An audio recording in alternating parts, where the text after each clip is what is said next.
Welcome to the It's in Queens podcast. I'm your host, Jeff Simmons, and this is the only podcast that focuses on Queens, the borough that has it all. This podcast comes to you each week thanks to the Queens Economic Development Corporation and the Queens Tourism Council.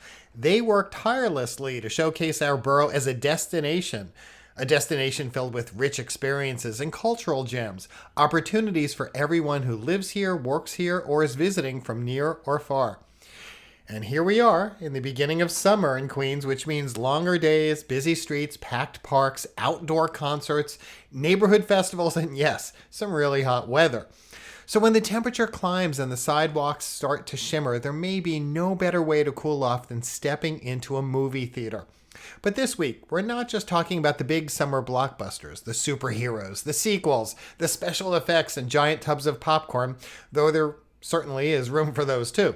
We're talking about the joy of discovering independent film, the kind of films that take you somewhere unexpected, introduce you to people who may never otherwise meet, and open up a window into stories that are personal and bold, funny and moving, strange, and of course, memorable. That's one of the great things about Queens. You can escape the heat here, but you can also escape into other worlds, into stories from around the globe. And this summer, one of the best places to do that is right here in Queens through the Festival of Cinema NYC. Festival of Cinema NYC is a Queens-based independent film festival that's created to elevate emerging filmmakers from around the world. It was founded by working independent filmmakers, and its mission is not just to screen films, but to help filmmakers take the next step into their careers. And the festival began as the Kew Gardens Festival of Cinema, and it's grown into the Festival of Cinema NYC, with Forest Hills now serving as its home base. This year's festival runs from August 7th to August 16th, and it marks the festival's 10th anniversary edition. So today, we are joined by the person behind it all, Jason Simba, the founder and executive director of Festival of Cinema NYC. Jason Simba, welcome back to the It's in Queens podcast. Thank you. Thank you for having me. So this is the 10th anniversary of the Festival of Cinema NYC. What does that milestone mean to you, and how does this year's festival reflect how far the event has come and evolved? My God, it's crazy. I didn't think, people didn't think we could pull off 10 days, and here we are pulling off 10 years. So it's a hell of a milestone. It's been a wild ride. We had a lot of ups and downs in the middle of, just as our festival was starting to build traction back in 2019.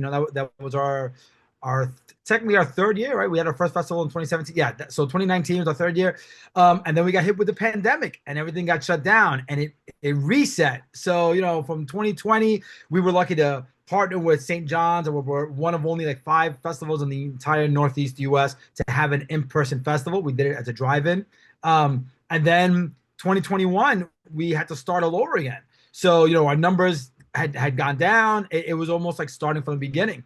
So really it was like a rebirth. So we've been around since for the past 10 years. It hasn't really been until recently where we started rebuilding. So the first 5 years, pandemic reset everything, and now here we are building everything again since 2021. But it has been a hell of a ride. The more filmmakers are taking note of us. They are finding out that we exist. They're finding out the opportunities that we provide, and not only that, but the level of quality of the films that we show. So it's a lot of filmmakers are taking us more seriously, and we're getting a lot better submissions. And not to say that we were getting terrible submissions in the past. In our first year in 2017, I believe we had 500 submissions. Now we get maybe a little bit more. We don't get much more than that because, like I said, we had to rebuild. I mean, in 2020, I think we only had, I don't even think we got 200 submissions because of the pandemic. So we've been rebuilding. So right now we're kind of back on par, a little bit above 2017, like about 600 something submissions.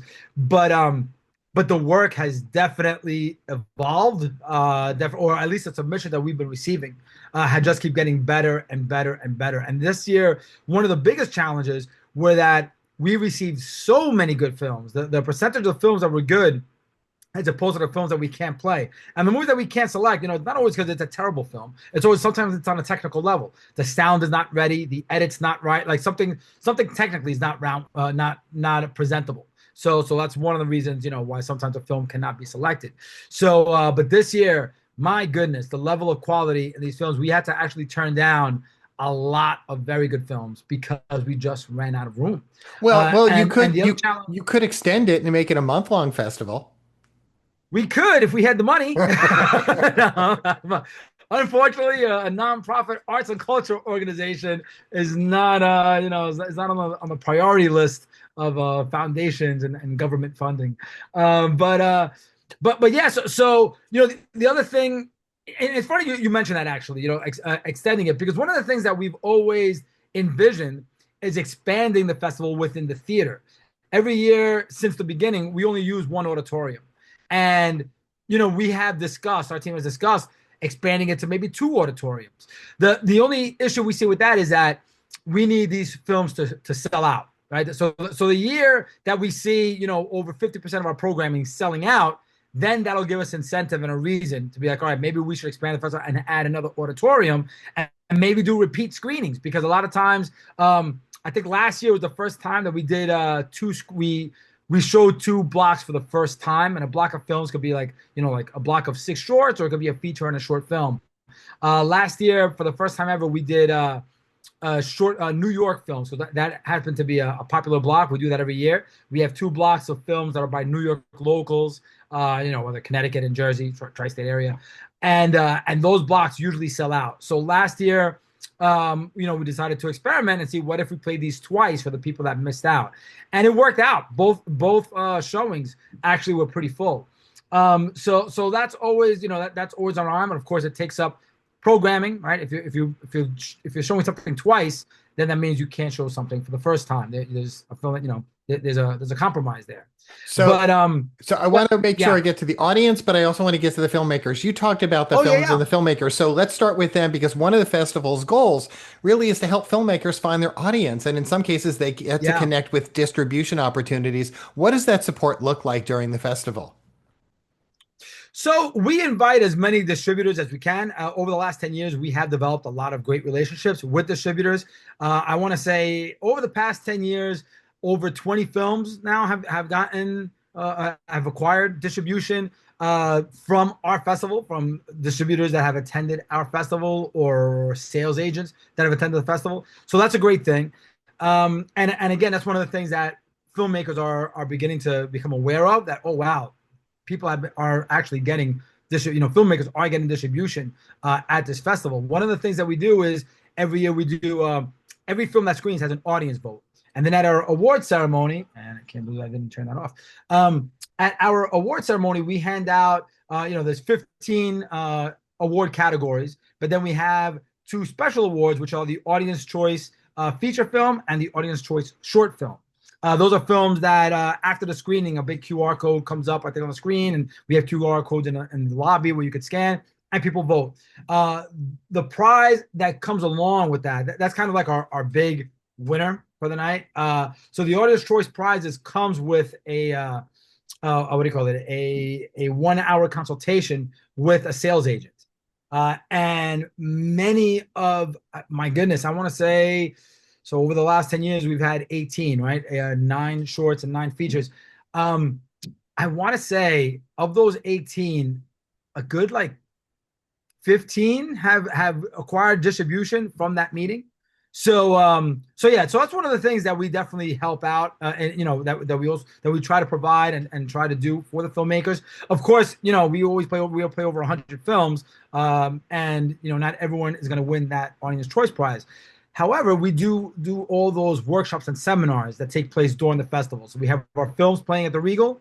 We have all the seminars and workshops at the Queens Library in Forest Hills across the street on 108th Street across Queens Boulevard.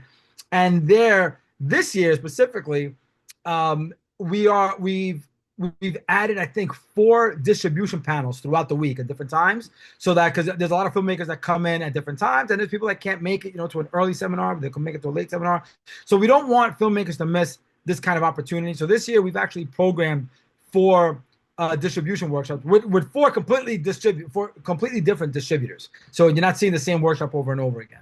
So One I this think is like an online distribution platform and so forth. so this festival is very welcoming to filmmakers, especially those who are taking creative Yeah. risks.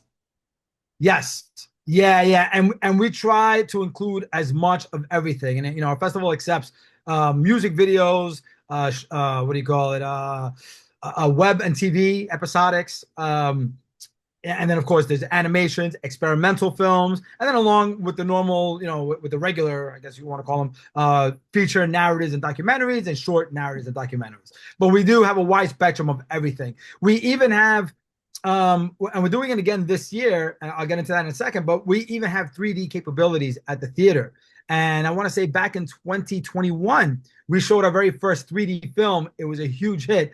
And just getting back to what you said, what you were asking earlier, how are we commemorating, this, the 10 years. One of the things we're doing this is we invited our audience choice winners, a select number of audience choice winners for this year's festival. And one of those audience choice winners is the 3D film. It's called Lita. The director's name is going to kill me. Samuel Tressler, I believe is his name. And I believe we're showing that in 3D again.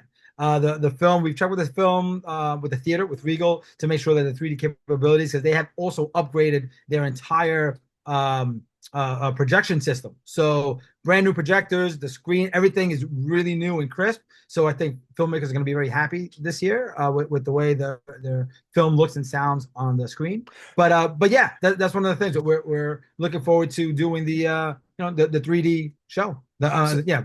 So tickets go on sale this week. Festival runs starting August 7th, if I'm correct. August 7th. So the screenings are from August 7th to August 15th at the Regal. And then on August 16th, which is a Sunday, that's considered like the last day of the festival, but it's just our award dinner. And that actually is open to the public. People can buy tickets for that. I believe they're $85. That takes place at the Jamaica Performing Arts Center in Jamaica, Queens on 153rd Street, I believe. And that's where it's a big gala where we invite all the filmmakers, guests, our sponsors, our jurors, our board, like everyone's there. And we hand out awards. It's like a 5-hour ceremony, kind of like a Golden Globes thing. You're eating dinner and getting awards and getting drunk and having a good time. So yeah, but the actual films show at the Regal UA Midway on Queens Boulevard in Forest Hills, and that takes place from August 7th to the 15th, which is a Saturday. Opening night, August 7th at 7 p.m. It's an amazing film called Judge No Book, and then the closing night film is Saturday, August 15th. I believe that showing is at 8:30. Another amazing film called Nocturne. So you've mentioned some of the films, and for someone who Yeah. may have never attended the festival, who's like, maybe I should check this out, what kind of experience should they expect over those 10 days?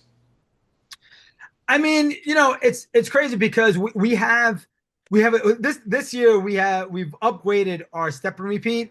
We've It's hard to explain, but we've removed all the lights that were in the way. We got like a big truss. It's gonna look very nice and very pretty, and it's gonna open up more photo opportunities. So a lot of people get on that red carpet. The red carpet is open to anyone, any attendees. Filmmakers have their own press event where they're exclusive on the red carpet, and we have media come out and interview them and take the photos. But during a regular screening, if you come at like at 3 o'clock on a Tuesday afternoon, that red carpet, the lights are up. People can come out, take their pictures, and post them on Instagram and share on their social media, wherever they're sharing their photos these days. But in terms of films, we offer a little bit of every genre. We have comedy, romance, sci-fi, action, drama, crime thrillers, noirs. We have films that focus on different topics. We have a good documentary that I think focuses on the whole ICE situation going right now with the country and illegals getting deported. A really beautifully made documentary. We have a film, a comedic feature narrative by a first-time film director that is LGBTQ plus based.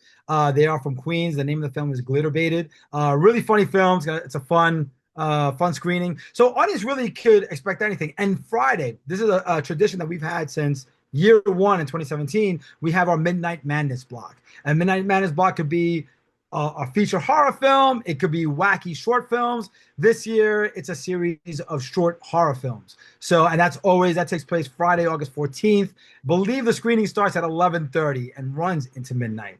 But yeah, that's what audiences can expect. It's going to be a good time. There's a little bit of everything. And also, I mentioned earlier, I'm sorry, didn't mean to cut you off. I don't know if we're running out of time. This year, one of the things that we're doing, we have a lot of special presentations. So like I said, we invited not all of our, we invited a couple of our audience choice winners. Or we actually invited everyone, but people who accepted the invite. So what we're doing is 4 audience choice winners from the past are going to have their film played. It's at 1 p.m. every day during the week, Monday through Friday. There's a 1 p.m. matinee followed by a 1-hour in-depth Q&A, moderated Q&A with the filmmakers. We're also having a select number of audience choice short film winners. They're going to be screening their program all together, all the shorts together, but with live commentary. So the films are going to be playing, and then we play them again with the filmmaker up on the stage talking about their experience making that film, making that scene, working with that actor, whatever they want to say. So that's something we've never done before. That'll be fun. We're also doing a 15th anniversary film, a screening of A Very Harold and Kumar Christmas, which is by Todd Strauss-Schulson, and he is a Forest Hills native filmmaker. So he will be in attendance. That's also going to be followed by a 1-hour moderated conversation with him after the screening.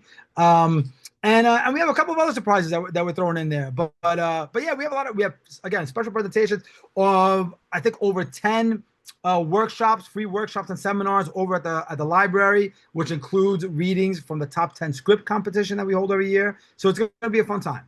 You've mentioned so much. I don't know if it's about your answer is going to be about 3D or about, but I'm really curious what you're most excited about with this festival. My God, I'm excited. What am I excited about? You are a bundle of energy to start. Excited about it all. I'm excited about it excited to get sleep when it's all over. I really want. I'm excited about the community coming out. To be honest, like last night we just spoke at the CB6 Community Board 6 I guess monthly meeting. We were the special guests and we talked about the festival. And it amazes me that 10 years in, a lot of the community has still not heard of Festival of Cinema NYC and doesn't know that we exist. And and it's not because we fail to promote and market, because we about a quarter of our budget, if not more than that, goes into marketing and promoting. So we're hoping this year to really reach the community. We've kind of gone above and beyond. We'll be at an event in Jamaica tomorrow promoting. We're accepting volunteers right now. So that's what I'm really excited about. I'm really excited about the community coming out. We have, I believe, more confirmed filmmakers than we've ever had in the past. So our opening night already, I believe there's like an online queue. Tickets have not gone on sale yet. And there's already a standby line of over 150 people waiting to buy tickets to opening night. So I'm afraid, but I'm also excited for the audiences that are coming out to support this year, because I do anticipate we're going to see numbers. Our first year we had 3,000 people come out over the course of 10 days, and that was when we did the festival in Kew Gardens. We've never reached those numbers again. We always fall around the 2,200, but I do think this year we're going to come very close to hitting that 3,000, if not going above it. Well, I'm very excited about the audience and the filmmakers coming out this year. And the way to get them there is they first have to go to the website to find out all the details and ticket prices and everything. Please give us those details. Where should they go? Generally, what are the ticket prices when they go on sale? All those details would help. Yeah. Tickets go on sale on July 1st, which is this coming Wednesday. And regular screenings are $20. That regular screening is a regular block. So like I mentioned earlier, it could be 6 short films that you're watching, 4 short films, depending on the length, or it'll be a feature film with a short film, before it. So every film block you're watching at least 2 films. And that's basically how our schedule is programmed. Those 6 are $20. Opening and closing night are followed by a festival-sponsored after party at a yet-to-be-announced location, usually in the community, in the neighborhood, in Forest Hills. Those tickets are $35, and that is August 7th is opening night, and August 15th is closing night. So yeah, those 2 films, are specially priced at $35 because they are followed by an after party where guests get free drinks and all that good stuff. All the programming at the Queens Library is always free. The seminars, workshops, special talks, special presentations, all that is free. What else can I talk about? Oh, and then to get how do you buy the tickets? You can visit us, www.festivalofcinema.nyc.com. And starting on July 1st, there'll be a section on the website that links you to our ticketing page. So you go to our page, you'll go to the website, you'll see tickets now on sale. You click that link, and it'll take you to our almost like an Eventbrite type site or like a Ticketmaster where all the films will be listed. You could read information on each one, go through all of them carefully, and buy the tickets as your select show. It sounds like it's going to be a fantastic season. Jason Simba, I want to thank you so much for appearing here on this week's It's in Queens podcast. Thank you, Jess, so much for having me, and I hope you can make it out, and I hope the Queens community gets together and comes out and checks out this year's festival. It's going to be a really good time. But thank you so much for having me. That was my interview with Jason Simba, the founder and executive director of Festival of Cinema NYC, which returns this summer from August 7th through August 16th. And what I love about the conversation we had is that this festival is about more than simply putting films on the screen. Of course, the screenings are the heart of it, but Festival of Cinema NYC is also about building a creative ecosystem and making room for first, second, and third time feature filmmakers, showcasing short films and episodic work, giving filmmakers the chance to take questions after screenings, and creating opportunities for artists to meet audiences, distributors, programmers, producers, and one another. So whether you're a film buff or someone who loves discovering new artists or a Queens resident that's just looking for something different to do, the Festival of Cinema NYC is worth putting on your summer calendar. And speaking of things to put on your calendar, if you're looking for something else to do this month or next, well, we have you covered. That's where Rob Mackay comes in. He's with the Queens Tourism Council and the Queens Economic Development Corporation, and each and every week, he highlights some of the more exciting events that are happening in Queens. Hi, Jeff. The word ajoyo translates from Yoruba as celebration in English, and that's the name of a band that's going to perform at the Live at the Gantries Festival this Tuesday, July 7th. They do a fantastic job of melding West African and North African traditions with jazz and soul to create a kind of groove-driven sound that's really sort of hypnotizing. But that's not the only thing that's so great about this event. It also kicks off the Live at the Gantries Festival, which will then produce or present different musicians for free at Gantry Strait Plaza, the one that's in Long Island City, has that great view of the East River and Midtown Manhattan behind it. The acts are going to go on weekly, always on Tuesday, always at 7, always outdoors, and always free. July 14th, there's a Cuban-American percussionist named Ivan Yanes. After that, you get a really, really fun Korean group called Insun Park and Generals. Then La Cumbiaba Iñene, there's a kind of Colombian music called gaita. This is the only gaita ensemble in all of the United States. They're performing. After that, you get Bartlett Contemporaries with Uptown Funk and Stephen Remble, who is a guitar master. All free. Check it all out at the Live at the Gantries website or Kupferberg Center for the Arts, which is the presenter. All right, thanks, Jeff, and I hope to see you at each and every single one of these. Thanks, Rob. That's just a sample of all that's happening in our borough, and it's a reminder that this summer in this borough, you've got a chance to get a little bit of everything on your menu. Arts and culture, food and music, parks and waterfronts and neighborhood events, and of course, family outings and hidden gems waiting to be found. So yes, when it's hot, stay safe and stay cool, drink water, check on your neighbors, take advantage of indoor spaces when you need a break, but when the weather gives you a window, a cooler evening or a breezy morning or a weekend that feels just right, get outdoors and enjoy Queens. Remember, the place to discover and explore everything that's on the horizon in Queens is so easy to remember. It's at the It's in Queens website at itsinqueens.com. And by the way, if you're interested in more business-related news, how to help your business or friends or family members, make a point to visit the QEDC's website at queensny.org.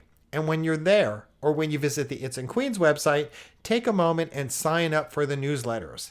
When you visit any place in Queens this summer, by the way, snap a photo or two and share them with us. Make sure to use the hashtag It's in Queens when you post on X or Instagram, because your photo could become our photo of the week. I'm your host, Jeff Simmons, and remember, stay cool, enjoy the summer, and that's it for this week's It's in Queens podcast.